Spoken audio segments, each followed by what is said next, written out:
Welcome back to the Vanessa G Fitcast. I'm Vanessa Gillette Pozos, and here with me is my lovely husband and co-host, Omar Pozos. What's up, everybody? we had to actually re-record the intro a couple times there because we were struggling a little bit with finding our words. So yeah, I always like to ask, how's everybody doing? What's up, everybody? And Vanessa was like, you make it so awkward. So here we are. Whatever. I don't really know how I'm supposed to respond to that. I'm like, are you asking me? I'm asking the Fitcasters how they're doing. Yeah. But sure, if you want to share too, you can. Well, I think we're gonna have to find you a new intro, a new catch line. Yeah, give me some options, you guys out there. Yeah, if you have suggestions, send them his way. But today we are talking all about keto and what it does to the female body. You know, if you go to my Instagram page, and really where this came from is because if you go to my Instagram page, you'll see that I have my Instagram story highlights, and the main highlight is the one about my story. And in that story, I have, tons of slides where I talk about my entire journey from struggling with my weight to developing an eating disorder and struggling with that, to overcoming my eating disorder and then losing weight and then starting my online business and then developing hormonal issues and just really my entire experience in health and fitness. You really have such an interesting story. Like you've Lots done of ups so and many, downs. yeah, seriously, a lot of ups and downs. Yeah. Well, so one piece of that story in there, I briefly mention in a slide that I did try keto for a period of time. And I mentioned in the slide that I felt terrible. I did it for only a couple months and I lost my period and I just felt like an absolute crazy person. And I don't really go into detail on that slide because I feel like it's such a blip in the, all the ups and downs of my experiences with my body. But that story itself, because a lot of people tend to click through that highlight when they start following me. And a lot of times, people will still to this day respond to that slide and ask, can you tell me more about how keto affects the female body? Because I leave it a little bit vague of, hey, the keto does have a lot of effects on the female body. Like if you want to learn more, just shoot me a DM. And so I finally decided when we got another one this weekend that, what, it probably makes sense for us just to go ahead and record a whole podcast episode on this. So I don't have to, send people super long voice memos to answer them every single time they ask this question. As much as I do. Listen to this episode. Yeah, but as much as I do love chatting with you guys in the DMs, and there's, no worries if you want to DM me and to talk more about this. I would love to talk about your experience with keto if you've tried it, if you haven't.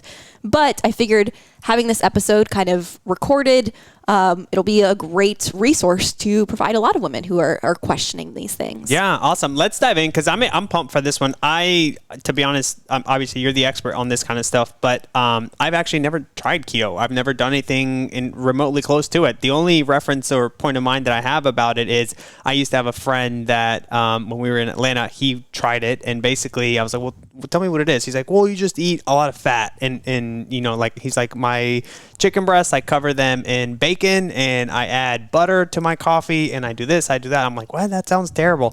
But long story short, he tried it for maybe 2-3 weeks. He's like, yeah, I'm not doing this. It's just not sustainable. I was like, oh, okay, cool. And so that's my only frame of mind. So I'm excited to kind of hear your thoughts because honestly, I don't think we've ever talked about this. So yeah. You guys are going to get my real raw reactions to Vanessa's keto experience. Yeah. So today we're going to talk about keto in terms of the risks of it. We're going to talk about the benefits of it because I do want to give really both perspectives here. We're going to talk about how it affects the female body from a scientific standpoint, because that's really what I want to talk about here is truly the science behind this all. And I am going to also share just what you need to know before you do try it. If this is something that you are maybe interested in trying for yourself, you can absolutely do that. It's a free world. You have your own body to make these decisions with. But I want to empower you with education so that you can make the best decision possible for your body. Now, well, actually, before we dive in, I want to add an additional kind of note here. So the reason that we are providing both anecdotal evidence and scientific research is because the research alone is not great. It is flawed, especially when it comes to keto and women. Now, if you look at a lot of the articles out there, if you Google around, you can find something to support any point of view you want to take. And that's important to understand. Google itself, anything you Google when it comes to nutrition and health and exercise, you can find a research article to support any point of view essentially that you want to take. And the reason for that is because research in this space, especially when it comes to nutrition, is extremely flawed because it's not really designed for women. So women were not even required to be in research until 1993. So like clinical trials in the US prior to 1993 were entirely men. Since then, there are a little bit more regulations and requirements around including some women, but a lot of the research that we still use today to, create a lot of claims around health and science was even done before then. And even since then, it's still predominantly men. The reason for that is because, truth be told, it's hard to research women because our hormones are fluctuating at different points in the month. We have menstrual cycles. It's more difficult. We're tricky to research, essentially. And think about that for a second. I mean, the fact that, what's 93, 03, 30 years, the last 30 years have been the only frame of mind or frame of reference that we have for women and, the effects of a lot of these nutrition, fad diets, whatever you want to call it, or experiments on them. Like prior to that, we had very little or no information at all. That's crazy. Yeah. And that's why, in my opinion, that's why so much of claims around nutrition have really changed drastically in just the last 5 to 10 years, because people are now starting to acknowledge, oh, wait a second, these things that work on, my husband don't work the same for me. And I think we can all, ladies, we can all attest to that, you see your husband or your brother or your male friend who's like, oh yeah, I cut out beer and I lost 15 pounds. And you're like, I've cut out gluten, dairy, soy, I've stopped eating sugar. I've only, eat during these specific hours, and I do all this types of exercise, and I have gained 3 pounds. Yeah. And the funniest thing is, this happens to me at least once a week on a call. Like exactly what you said. They'll say, oh, well, my husband can eat this, and, he can go to the gym, and the weight just came off. And he's just telling me, babe, just do this, or honey, do the same thing. And people will be like, well, and it just doesn't work for me. And I'm like, yeah. You guys are two different people, two different bodies, right? Exactly. And then the other reason why research is flawed, and especially when it comes to women, is because even though in recent years, a lot of the research on keto has been starting to include more women just in recent years, these are still short-term studies. There are no long-term studies, meaning actually looking at the long-term effects of these things. So you could do, a 12-week study and see the benefits of something, but we're only looking at 12 weeks. We're not necessarily looking at how did that continue? Were those results, the positive results sustainable? Did, a year later, are those, the participants in the study, results. Are they still sustaining those results? Have they potentially now developed more negative results in the longer term? So there's a lot of questions to be asked there, which is why we also look at the anecdotal evidence as well. So a lot of kind of context there I wanted to provide before we jump in things, but let's dive into the benefits and the risks of keto. I am going to start with the benefits though, because I want to provide that kind of side of things before I dive into the risks. So number one, and I think the thing that people think of most often when they think of keto is weight loss. Definitely a benefit of keto can be fast weight loss.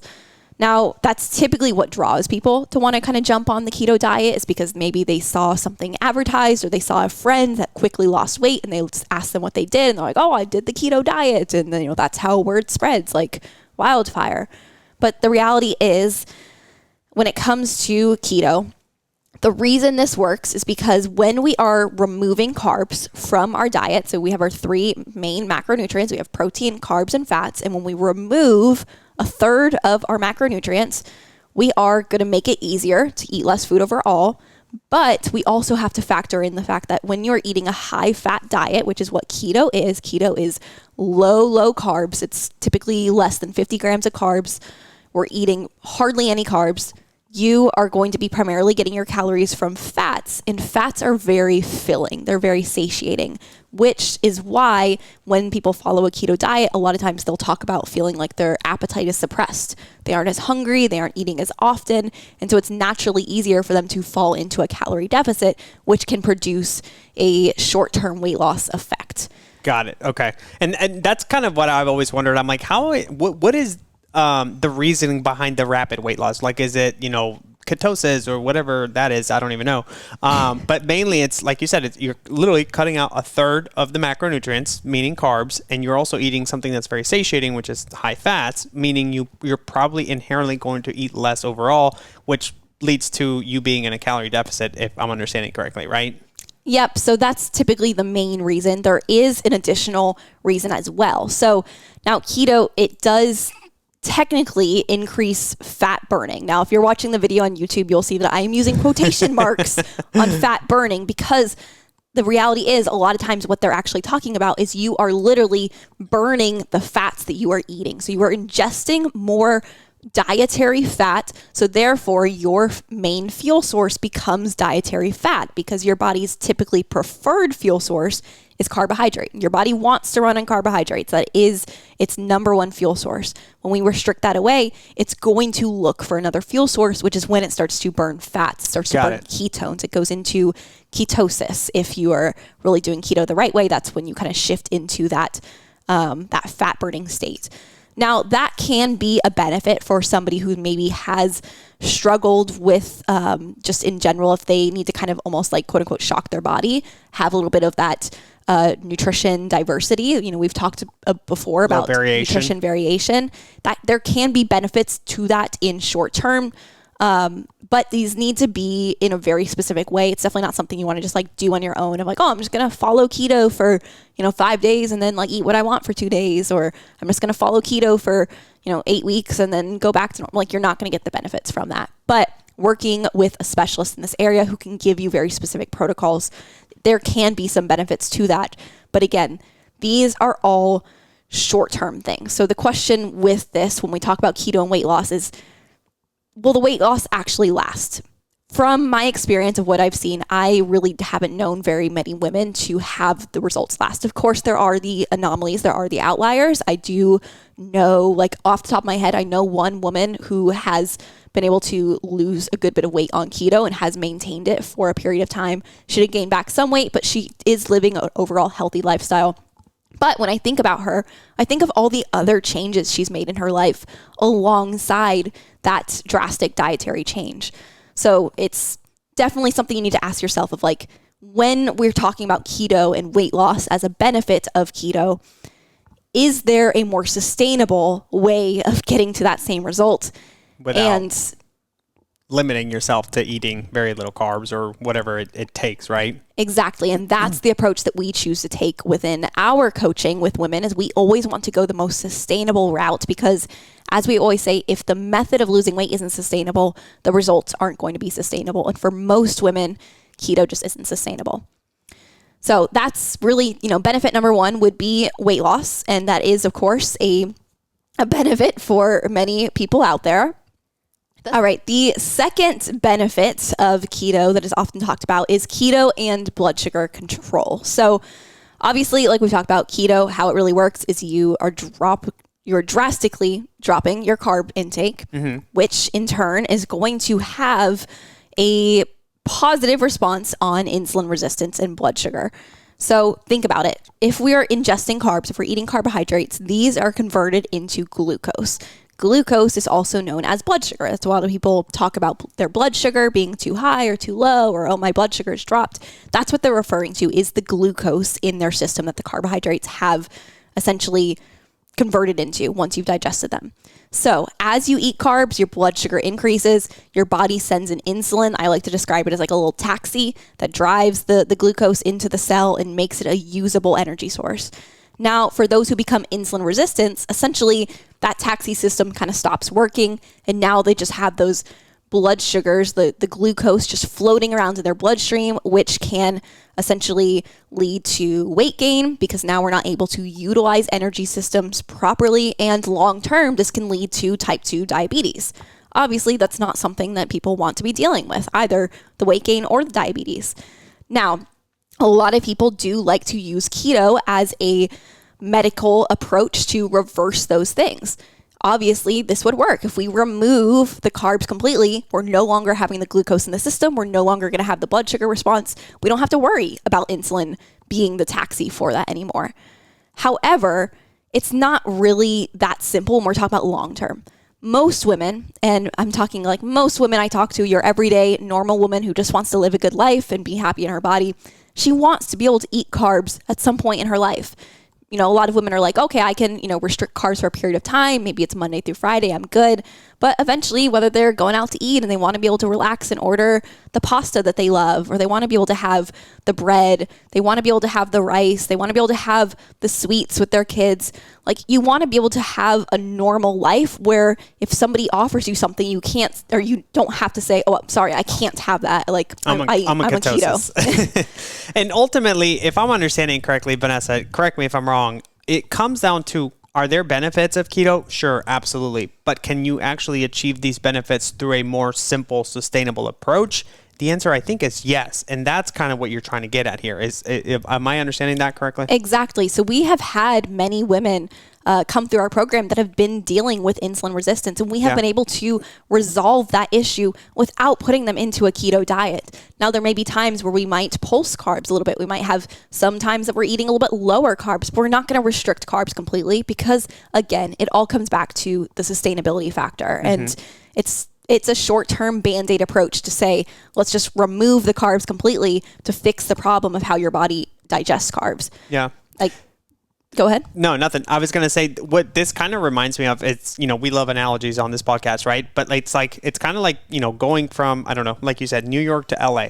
Sure, you can take a car and you can get there in 20 something hours and, you'll eventually get there, but it's probably going to cost you, hours on the road and being stuck in a car, being uncomfortable for quite some time, right? Or you can take a plane, get there in a couple hours, and be a much smoother transition, easier to get from point A to point B. So I guess the answer, and correct me if I'm wrong, the answer is, can they both get you there? Sure, absolutely. But which one is more sustainable? Which one can you see yourself doing more often and actually get you to your goals faster and more efficiently, right? Yeah, so and like even to take that analogy to the next level. Did you like my analogy? No, that was really, that was great.